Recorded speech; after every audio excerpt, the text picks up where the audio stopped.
Thank you. Other than my family, who is here with me today, I have had 3 real passions in my life for over 4 decades. Skiing, the practice of law as a trial lawyer, and Shotokan Karate. I'm sure with gratitude my family is going to thank me for not spending much time talking about them today. And I'm not going to say much about skiing either. But what I do have to say about the practice of law as a trial lawyer and the practice of Shotokan Karate applies to my family, skiing, and just about everything else in my life. And I hope some of what I'm going to say about trying cases and practicing karate will resonate for you too. I started training in Shotokan Karate shortly after I became a lawyer in the early 1970s. Both have been intertwined in my life in a sort of wonderful symbiosis since then. That probably shouldn't have come as a surprise to me, because both are really about the same things. Conflict resolution through persuasion of different sorts. And both are about a particular kind of practice. Focused, consistent, dedicated practice, with something more that I'm going to talk about in a few moments. And both require mentors, instructors, coaches, to keep one on the right path. And I've been blessed with great mentors and instructors. The Japanese word for focus in the Shotokan style of karate is kime. It is said, and I believe this, that there is no true karate without kime. In a physical description, kime is the instantaneous contraction of certain muscles in the body for a nanosecond in delivering a powerful technique. That's only the physical manifestation of it in words. But for those who practice karate, it's a visceral experience. It's felt in the body. And those who know it can see it in others. Bruce Lee, kime. Ralph Macchio in The Karate Kid, no kime.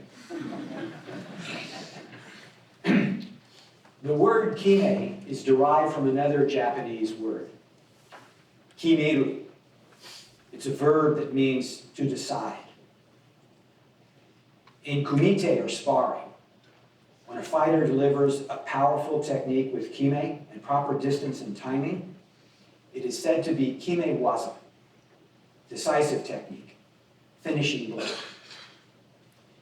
From a physical point of view, the aim is iken hisatsu, which means to kill with one blow. And no, we don't kill each other in training. That would take all the fun out of it. Instead, through years of proper training, we learn to deliver techniques with kime, with proper distance and timing, that stop just short of a lethal target. But this focus, in a physical sense, is only part of focus in the martial arts. And it's only part of the focus I want to discuss with you this afternoon.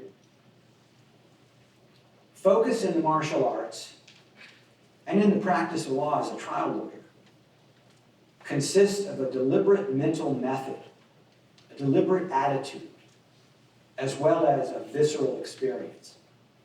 And that dual focus, I believe, can positively affect all aspects of our lives and answer some really important big life questions. Like, what does it take to get on the road to mastering anything in our lives? And how do we find the path and then stay on it? And what does focus in the martial arts have to do with these questions? First, what do I mean by a road to mastery? I mean that it's literally a path, not a destination. It's a path without an ending.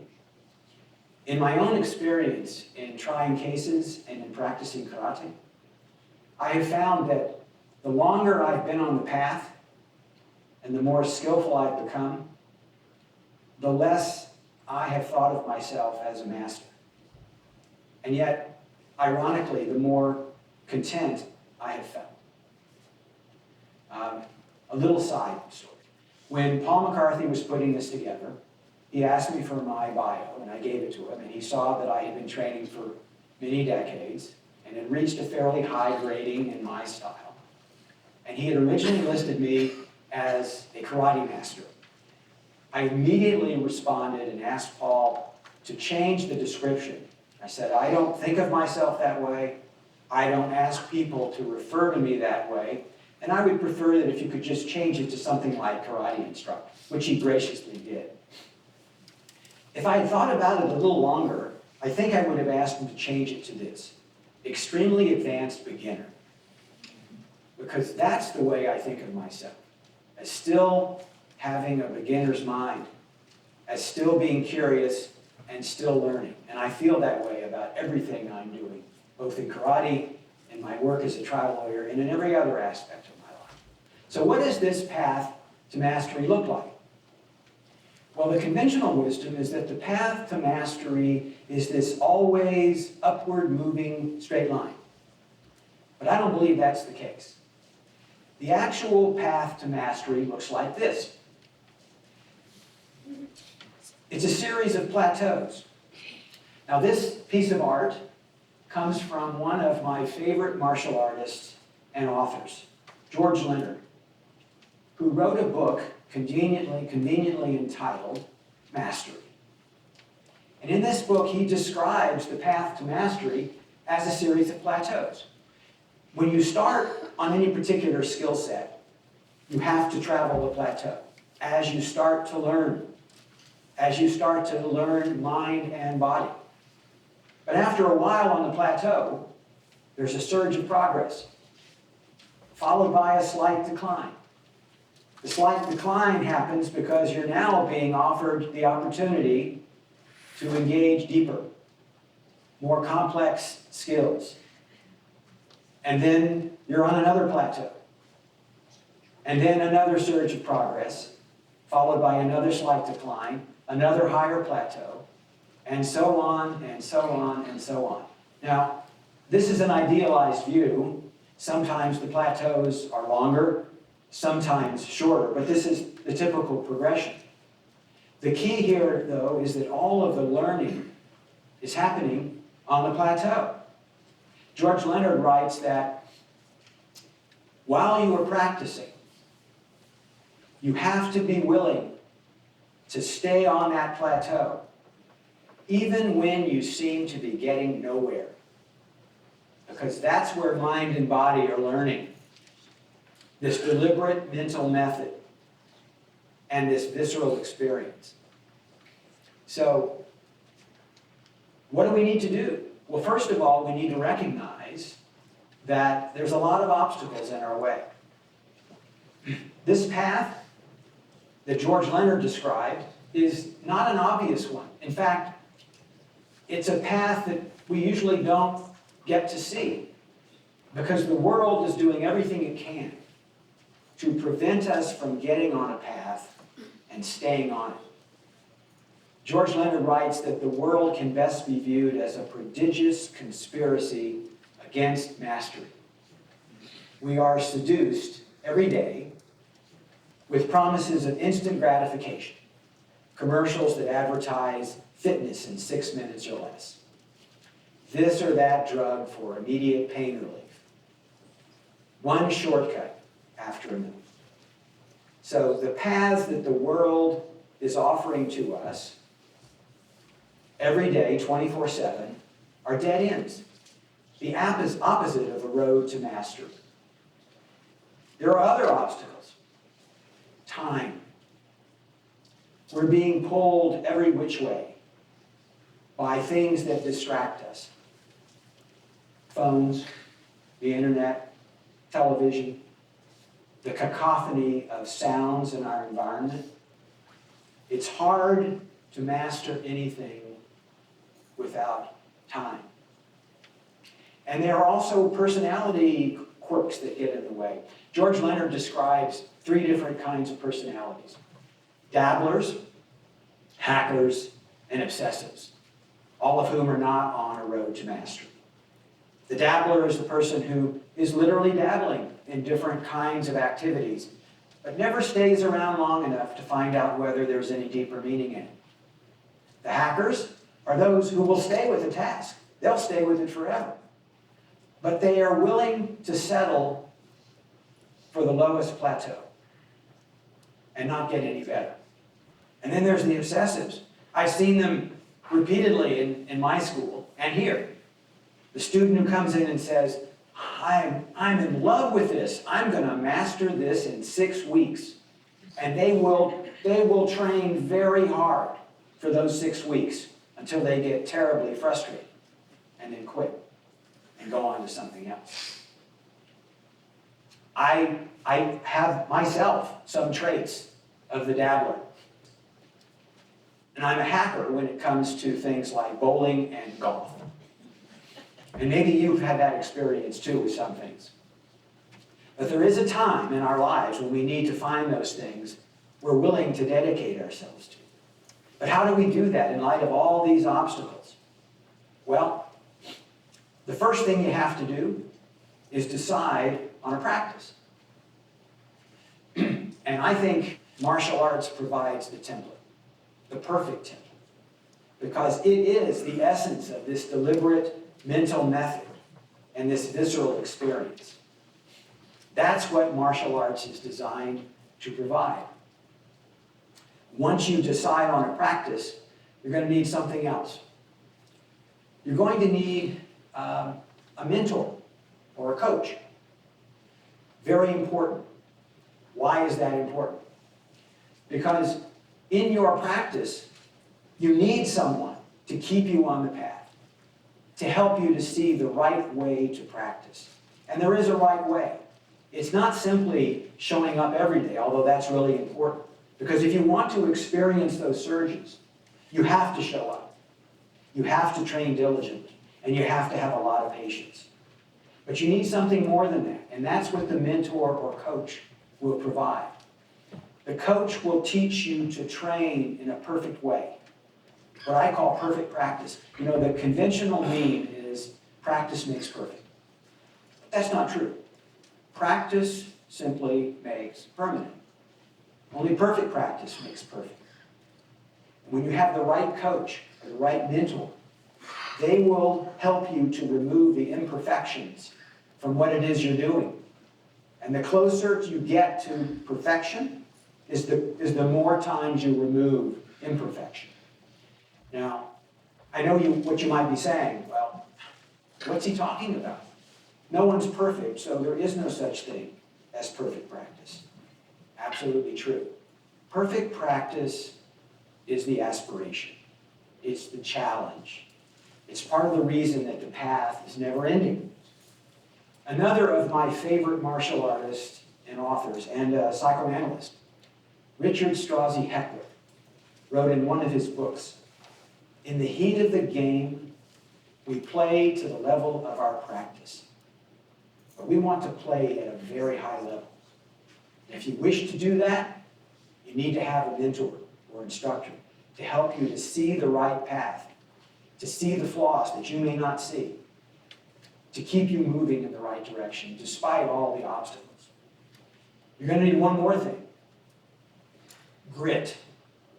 What Professor Angela Duckworth describes in her book of the same name as a combination of passion and perseverance.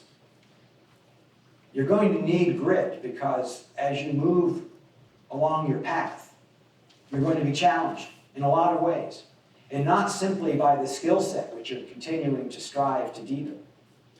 Life itself poses challenges, but the mental method of the martial arts and the visceral experience that you get from it, I believe helps you to get through very, very serious challenges.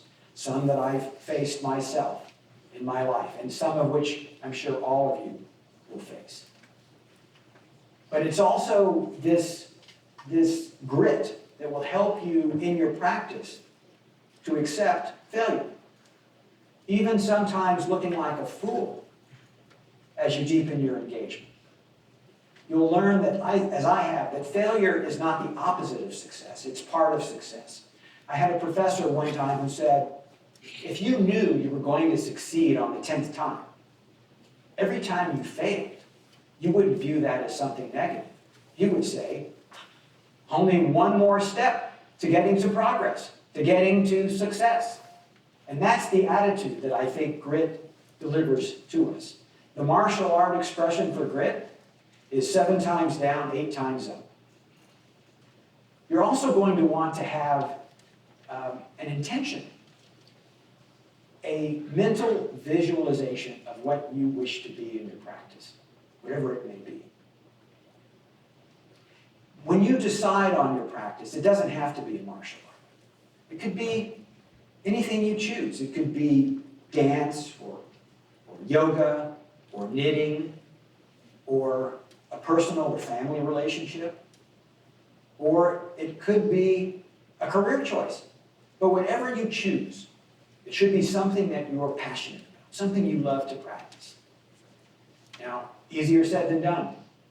You may not even know what your passion is yet, but you probably have some interest. Deepen your interest through practice. And then through that deeper engagement, passion may come. And then build your life around your passions. If you build your life around your passions, the priorities in your life will give you the time you need to practice in the right way. And in that singular intention, that mental visualization of what you wish to become, I think it's also important to have some intermediate goals or steps along the way. Because having that singular ultimate intention is so far out there, because the path is so long, that sometimes it can be very difficult, even with a mentor, even with grit, to continue. But if you have an intermediate goal, maybe it's easier. And I think the intermediate goal is to test yourself. In our school and in many martial arts schools, we test students every 3 to 6 months as they improve their skills and move through the ranks. Knowing that you're going to be tested 3 to 6 months in the future, I promise you can do wonders to improve focus and your practice. So, what does it take to get on the road to mastery? In my view, make a decision. Kime. In my work, both as a trial lawyer and in practicing karate, I have experienced kime waza. They show up in different ways. It's a war in both senses, but in the practice of law, without blood. I tried to come up with a case in which I could describe for you what kime waza looks like in a trial. I had one, but it took so long to describe it, I thought I would put you all to sleep.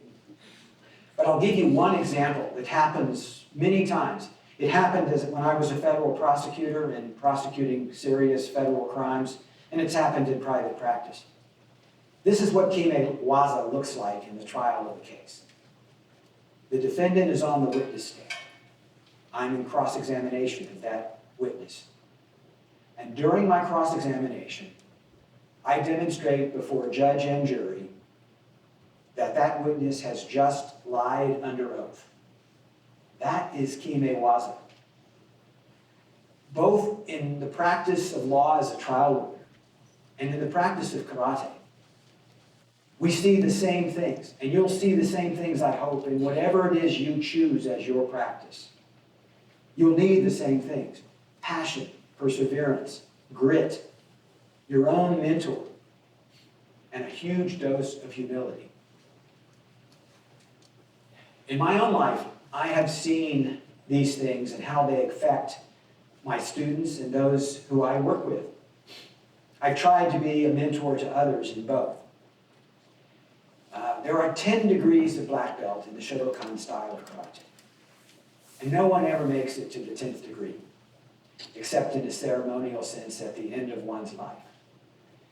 I remember when I attained my first degree black belt many years ago, my sensei, who was a professor of Japanese at this university, said this to me: "You have been playing in the front yard of a very big house for several years now. Now you get to explore all the rooms of a very big house. I can say without any reservation, I am still exploring all of the rooms. Each of us has been given a life, a precious life. And now we just have to go out and earn it. So my final question to you, what decisions are you ready to make?